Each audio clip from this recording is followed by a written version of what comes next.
أما بعد فأعوذ بالله من الشيطان الرجيم بسم الله الرحمن الرحيم فلما قضى ربك ألا تعبدوا إلا إياه صدق الله العظيم.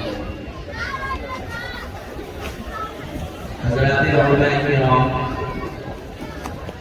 مہمانان اعظام اور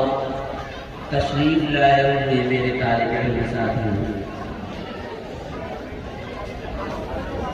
سب سے پہلے تو میں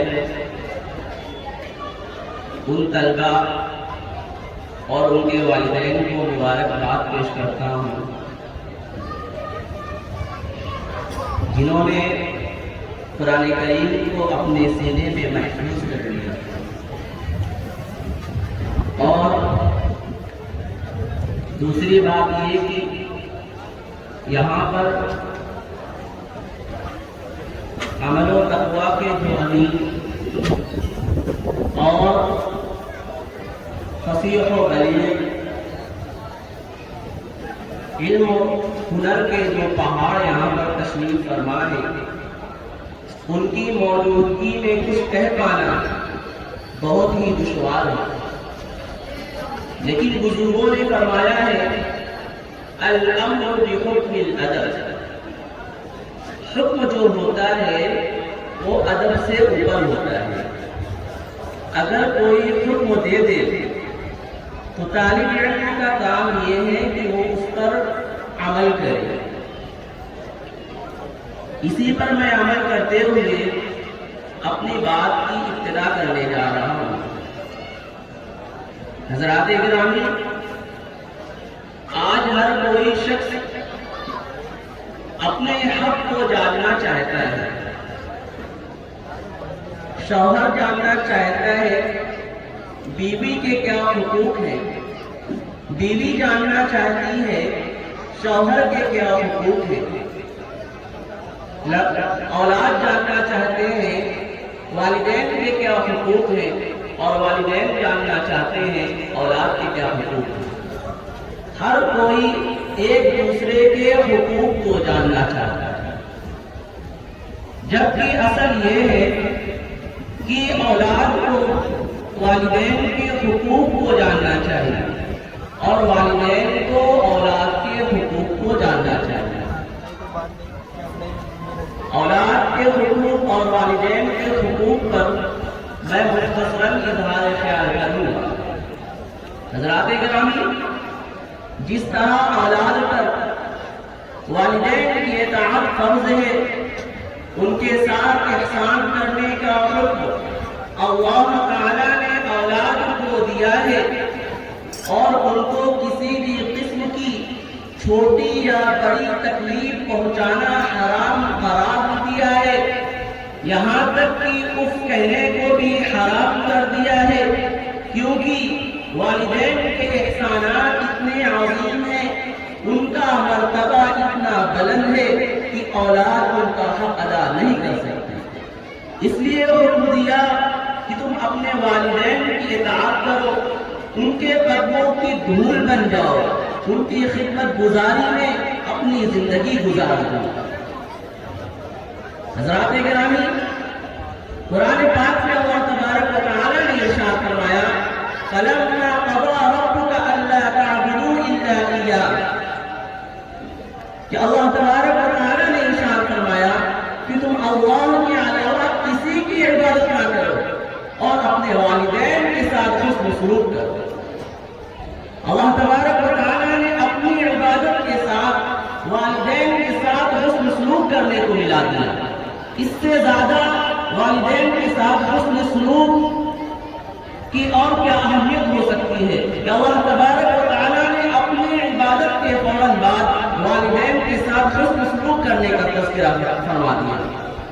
اور صرف اتنا نہیں فرمایا بلکہ آگے فرمایا اِمَّا يَبْلُغَنَّ عِندَكَ الْكِبَرَ أَحَدُهُمَا أَوْ كِلَاهُمَا فَلَا تَقُل لَّهُمَا أُفٍّ وَلَا تَنْهَرْهُمَا، کہ اگر ان میں سے کوئی ایک یا دونوں بڑھاپے کی عمر کو پہنچ جائیں تو ان کو کبھی الٹی مت کہنا، کبھی منہ کہنا اور ان کو مت جھڑکنا۔ جب والدین بڑھاپے کی عمر کو پہنچتے ہیں، بعض اوقات ایسا ہوتا ہے کہ ان کا ذہن جو ہوتا ہے وہ نارمل نہیں رہتا، ان کے مزاج میں چڑچڑاپن آ جاتا ہے۔ تو ایسے حالات میں اللہ تبارک و تعالیٰ ارشاد فرما رہے ہیں، جب تمہارے والدین کے مزاج میں چڑچڑاپن آ جائے، جب تمہارے والدین کا مزاج نارمل نہ رہے، تو ایسی صورت میں بھی والدین کو کبھی اف نہ کہنا، کبھی والدین کو مت جھڑکنا، اور والدین سے کیسے پیش آنا یہ بھی اللہ تعالیٰ قرآن پاک میں ارشاد فرما رہے ہیں، فَلَا تَقُلْ لَهُمَا أُفٍّ وَلَا تَنْهَرْهُمَا وَقُلْ لَهُمَا قَوْلًا كَرِيمًا، کہ اپنے والدین کے ساتھ نرم انداز میں بات کرنا، اپنے والدین سے نرمی والا برتاؤ کرنا، یعنی ہمیں کس طرح اپنے والدین سے پیش آنا ہے وہ بھی اللہ تبارک و تعالیٰ نے اسی آیت میں ذکر فرما دیا۔ آگے ارشاد فرمایا وَاخْفِضْ لَهُمَا جَنَاحَ الذُّلِّ مِنَ الرَّحْمَةِ، کہ اپنے والدین کے سامنے اپنی عاجزی کا بازو جھکا دو، یعنی خود کو بالکل ذلیل کر دو، والدین کو یہ محسوس نہ ہونے دو کہ ہم بہت بڑے ہو گئے ہیں، ہم بہت قوی ہو گئے ہیں، ہمارے پاس بہت علم ہے، ہمارے پاس بہت ہنر ہے، والدین تو جائز ہے، والدین کو کبھی ایسا محسوس نہ ہونے دو، بلکہ والدین کے سامنے خود کو بالکل عاجز شمار کرو، خود کو والدین کے سامنے بالکل عاجز جانو، اور ان کے لیے ہمیشہ دعا کرتے رہو۔ اور کیا دعا کرو یہ بھی اللہ تعالیٰ نے قرآن پاک میں بتا دیا، وَقُلْ رَبِّ ارْحَمْهُمَا كَمَا رَبَّيَانِي صَغِيرًا، اللہ تعالیٰ نے فرما دیا اپنے والدین کے لیے دعا کرو کہ اے اللہ میرے والدین پر ایسی ہی رحمت نازل فرما جیسا کہ انہوں نے بچپن میں مجھے پالا ہے۔ بچپن میں والدین بچے پر کتنا شفقت کرتے ہیں، کتنی مہربانی کرتے ہیں، کتنی محبت کرتے ہیں، اس کا اندازہ اس انسان سے پوچھئے جو ابھی ابھی باپ بنا ہے، اس ماں سے پوچھئے جو ابھی بھی ماں بنی ہے۔ بچہ پیشاب کرتا ہے، بار بار پیشاب کرتا ہے، ماں بار بار بدلتی ہے، لیکن اس کے باوجود ماں چڑچڑاتی نہیں ہے، ماں غصہ نہیں ہوتی ہے۔ بس بچہ رات میں روتا ہے، باپ کی آنکھ کھل جاتی ہے، باپ کو صبح ڈیوٹی پر جانا ہوتا ہے، اس کے باوجود باپ غصہ نہیں کرتا۔ یعنی باپ بچپن میں کس قدر، والدہ اپنے بچے کو بچپن میں کس قدر محبت کرتی ہے۔ اللہ تعالیٰ ارشاد فرما رہے ہیں کہ تم بھی اپنے والدین کے لیے دعا کرو، وَقُلْ رَبِّ ارْحَمْهُمَا كَمَا رَبَّيَانِي صَغِيرًا، کہ اے اللہ میرے والدین پر ایسی ہی رحمت فرما جس طرح انہوں نے بچپن میں میرے اوپر رحم فرمایا۔ اور احادیث شریف میں بھی اللہ کے حبیب محمد عربی صلی اللہ علیہ وسلم نے ارشاد فرمایا، من ادرک، کہ جو شخص اپنے والدین میں سے کسی ایک کو یا دونوں کو بڑھاپے کی عمر کو پائے، پھر ان کی خدمت کر کے خود کو جنت کا مستحق نہ بنائے، پھر ان کی خدمت کر کے خود کو جنت کا مستحق نہ بنائے، من ادرک جو شخص اپنے والدین میں سے کسی ایک کو یا دونوں کو بڑھاپے کی عمر میں پائے، پھر ان کو خود ان کی خدمت کر کے خود کو جنت کا مستحق نہ بنائے، ایسا شخص ہلاک ہو جائے۔ یہ آپ صلی اللہ علیہ وسلم ارشاد فرما رہے ہیں، یعنی آپ صلی اللہ علیہ وسلم نے ماں کی خدمت میں جنت کا دار و مدار رکھ دیا، والد کی خدمت میں جنت کا دار و مدار رکھ دیا، کہ والدین کی خدمت کرنے سے تم جنت کے مستحق بن جاؤ گے۔ حضرت ابو امامہ رضی اللہ تعالیٰ عنہ فرماتے ہیں کہ ایک دفعہ ایک شخص نے آ کر آپ صلی اللہ علیہ وسلم سے پوچھا، اے اللہ کے رسول، ما حق الوالدین، والدین کے کیا حق ہیں؟ تو آپ صلی اللہ علیہ وسلم نے یہی ارشاد فرمایا، ہما جنتک و نارک، وہی تمہاری جنت ہے، وہی تمہاری دوزخ ہے، یعنی وہی تمہاری جنت بھی ہے، وہی تمہاری دوزخ بھی ہے۔ ان کی خدمت کرو گے تو جنت میں چلے جاؤ گے، ان کو ناراض کرو گے تو جہنم میں جلو گے۔ والدین کی خدمت میں جنت ہے، والدین کو ناراض کرنے میں جہنم ہے، اور والدین کو شفقت بھری محبت بھری نگاہ دیکھنے سے اللہ تبارک و تعالیٰ مقبول حج کا ثواب عطا فرماتے ہیں۔ صرف حج کا ثواب نہیں، مقبول، وہ حج جو قبول ہوتا ہے، مقبول حج کا ثواب عطا فرماتے ہیں۔ یہ تو رہا والدین۔ اللہ کے رسول اور اللہ تعالیٰ نے ایک طرف والدین کا تذکرہ کیا تو دوسری طرف اولاد کے حقوق بھی بیان کر دیے کہ اگر والدین کے کچھ حقوق ہیں تو اولاد کے بھی حقوق ہیں۔ اولاد کے کیا حقوق ہیں؟ والدین کے اولاد کے حقوق یہ ہے کہ اپنی اولاد کو اسلامی تربیت دے۔ حدیث پاک میں اللہ کے حبیب محمد عربی صلی اللہ علیہ وسلم نے ارشاد فرمایا اکرموا اولادکم واحسنوا آدابہم، اپنی اولاد کا اکرام کرو اور ان کو حسن ادب سے آراستہ کرو، یعنی ان کو بہتر تعلیم دو، دینی تعلیم دو اور ان کو امانت سمجھ کر ان کی قدر کرو۔ وہ اللہ کا عطیہ ہے، وہ تمہارے لیے ذخیرہ آخرت ہے۔ والدین بچوں کی پہلی تربیت گاہ ہوتے ہیں، پہلا مدرسہ ہوتے ہیں۔ بچہ سب سے زیادہ اپنے والدین سے متاثر ہوتا ہے، ان کی حرکات و سکنات کو اختیار کرتا ہے، انہی کے کردار کو اپناتا ہے۔ اگر والدین نے بچوں کے حقوق ادا نہیں کیا، اپنے اولاد کے حقوق ادا نہیں کیے تو جس طرح اگر اولاد اپنے والدین کے حقوق کو ادا نہیں کرتی تو وہ قابل گرفت ہوتی ہے، اسی طرح اگر والدین اپنے اولاد کے حقوق ادا نہیں کرتے تو وہ بھی قابل مواخذہ ہوتی ہے۔ ایک دفعہ ایک شخص نے حضرت عمر رضی اللہ تعالیٰ عنہ کے دربار میں آ کر شکایت کی، امیر المؤمنین میرا لڑکا جو ہے میری اطاعت نہیں کرتا ہے، میری نافرمانی کرتا ہے۔ تو امیر المؤمنین حضرت عمر خطاب رضی اللہ تعالیٰ عنہ کو حیرانی ہوئی کہ بھلا میری حکومت میں کوئی اولاد جو ہے وہ اپنے باپ کی نافرمانی کر رہی ہے۔ تو انہوں نے کہا ٹھیک ہے اس کو بلواؤ۔ تو جب وہ لڑکا آیا امیر المؤمنین عمر بن خطاب رضی اللہ تعالیٰ عنہ نے اس لڑکے سے پوچھا کہ تم اپنے والدین کی نافرمانی کرتے ہو، تم اپنے والدین کی کوئی بات نہیں مانتے ہو؟ تو وہ لڑکا کہنے لگا جی ہاں امیر المؤمنین، میرے باپ سچ کہہ رہے ہیں۔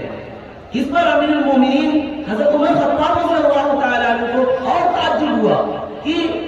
ایک تو یہ اپنے باپ کی نافرمانی کرتا ہے، ایک تو یہ اپنے باپ کی بات نہیں مانتا ہے، دوسرے تو یہ میرے سامنے کہہ رہا ہے ہاں میں اپنے باپ کی نافرمانی کرتا ہوں، اپنے باپ کی بات نہیں مانتا ہوں۔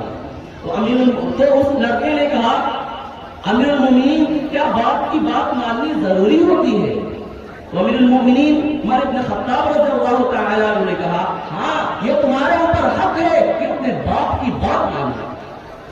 جب امیر المؤمنین ابن خطاب رضی اللہ تعالیٰ عنہ نے حق کی بات کی تو لڑکا نے کہا امیر المؤمنین کیا باپ بیٹے ہی پر حق ہوتا ہے کہ باپ کا بھی کچھ حق ہوتا ہے؟ حضرت عمر خطاب رضی اللہ تعالیٰ عنہ نے فرمایا نہیں، ہاں باپ کا بھی حق، باپ پر بھی بیٹے کا حق ہوتا ہے۔ تو امیر المؤمنین سے انہوں نے پوچھا، لڑکے نے پوچھا وہ حق کیا ہے؟ حضرت عمر بن خطاب رضی اللہ تعالیٰ عنہ نے فرمایا کہ سب سے پہلا باپ پر اولاد کا سب سے پہلا حق یہ ہے کہ وہ جب شادی کرے تو ایسی لڑکی کا انتخاب کرے جو پاک دامن ہو، جو دیندار ہو، جو اچھے خصلت والی ہو۔ سب سے پہلا حق باپ پر یہ ہے کہ جب وہ شادی کا ارادہ کرے تو ایسی لڑکی کا انتخاب کرے جو دیندار ہو، اچھی خصلت والی ہو۔ اور دوسری انہوں نے بتایا کہ جب وہ اس کا نام رکھے تو ایسا نام رکھے جو اچھا معنی ہو۔ اور تیسری خصلت انہوں نے بتلایا، اور تیسرا انہوں نے حکم بتلایا کہ جب وہ بڑا ہو جائے تو اس کو اچھی تعلیم دے، اچھی تربیت دے۔ لڑکے نے عرض کیا امیر المؤمنین آپ میرے باپ سے پوچھئے، یہ میرے باپ بیٹھے ہوئے ہیں، انہوں نے ایک ایسی عورت سے شادی کی جو بدنام زمانہ تھی، میری ماں جو ہے وہ بدنام زمانہ ہے، انہوں نے ایسی عورت سے شادی کی جو بدنام زمانہ تھی، انہوں نے میرا پہلا حق مانا۔ اور پھر جب میں پیدا ہوا تو انہوں نے میرا نام جول رکھا۔ جول کہتے ہیں گندگی کے کیڑے کو، یعنی میرا نام ایسا نام رکھا جتنا معنی اتنا خراب ہے۔ اور پھر جب میں اور بڑا ہوا تو میرے باپ نے میری تعلیم پر کوئی توجہ نہیں دی، مجھے کچھ بھی نہیں سکھایا، نہ تو میں والدین کے حقوق جانتا ہوں، نہ تو میں نبی کریم صلی اللہ علیہ وسلم کے حقوق جانتا ہوں۔ یہ سن کر حضرت عمر خطاب رضی اللہ تعالیٰ عنہ کو انتہائی غصہ آیا، بہت غصہ آیا۔ فوراً آپ نے مجلس برخاست کر دی کہ تیرے ساتھ ایسا ہی ہونا چاہیے، کیونکہ تو نے اپنے اولاد کے حقوق کو فراموش کر دیا۔ شریعت نے 3 حقوق والدین پر رکھے ہیں، 3 حقوق اولاد